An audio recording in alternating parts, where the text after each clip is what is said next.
Dzidra Rimkula Zemzare, divi gailēni. Kikirgi, kikirgu, divi gailēni sēdz vidū.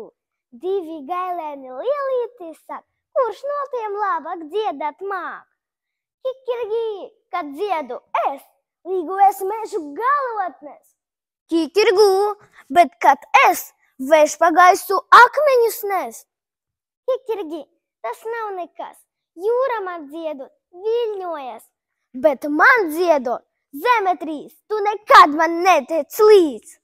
Kikirgi, man smiekli nāk, tā kā tu jau katrs māk. Kikirgi, kikirgu, divi gailēni sēdz vidū, divi gailēni dižojas, kurš no tiem skaistāks izskatās.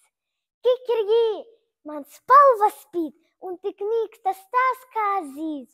Kikirgu, bet man lukte āste kā puķu buķete. Bet man knābis liels un līks, nekā tev tik strups un siks. Ko te lielies, ko te mels, man ir knābis kā no dzels.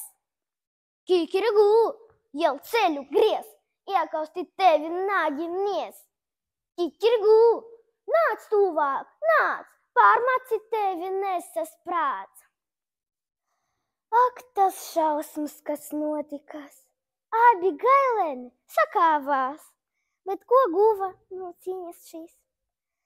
Sekstas vienas asinīs, izpluktas visas košākas palvas, daži matiņi vairs uz galvas. Atlausti nagi, zilas acis, ko viens otram, cik stoņas acis. Tevocis tītārs gailēnus ārste, kuri tiku vairs plākstiņus vārsta. Kikirigi, kikirigu, miers un klusums sēdz vidū.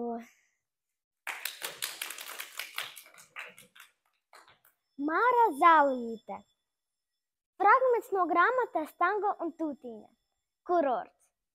Jūrmalā bija daudz vairāk cilvēku. Tie nekur nesteidzas. Izskatās, ka cilvēkiem galīgi nav ko darīt. Divas jankundas pastaigājas, elkoņas sadevušas. Galvā abām bija dzeltenas salmu cepuras, bet plecos pītas somas. Jankundas skaļi sarunājas un smējas. Īpaši smieklīgi viņam likas jauni vīrieši.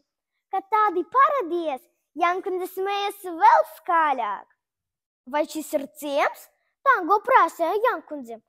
Ciems? Muļķa suņuks.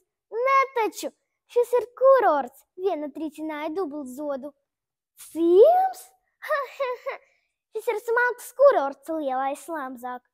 Vai tu nezini, ka suņam tas tagad ir aizliegts? Otra krātē kaulainu pirkstu. Jā, aizliegts tagad. Reize ierējās divi suņam līdzīgajiem dzīvnieciņam. Viens bija pābāzis galvu no vienas somas, bet otrs no otras. Aizliegts! Abi spalgas balsi klaigāja, bet uz mums tas netiecas. Ne, mēs nestaigājam, mūs nes uz rokam. Abi ierējas. Sameklē kādu, kas tevi nesa, tā tu varēsi te atrasties likumīgi, viņi pamācīja Tango. Kurš gan varētu panest tādu milzieni? Viens no suņam līdzīgajiem dzīvnieciņiem ķerca. Tādu zirgu, spiedza otrs. Tā drošības pēc abiem suņam līdzīgajiem dzīvnieciņiem paslipa somu dziļuma. Tango prātoja, ja nevajadzētu apvainoties, un izlēma neapvainoties. Ja apvainojas, tomēr jāzina uz ko. To arī nevarēja saprast. Kas ir kurorts, arī palika nenoskaidrots. Pats galvenais bija skaidrs. Kurorts nav ciems.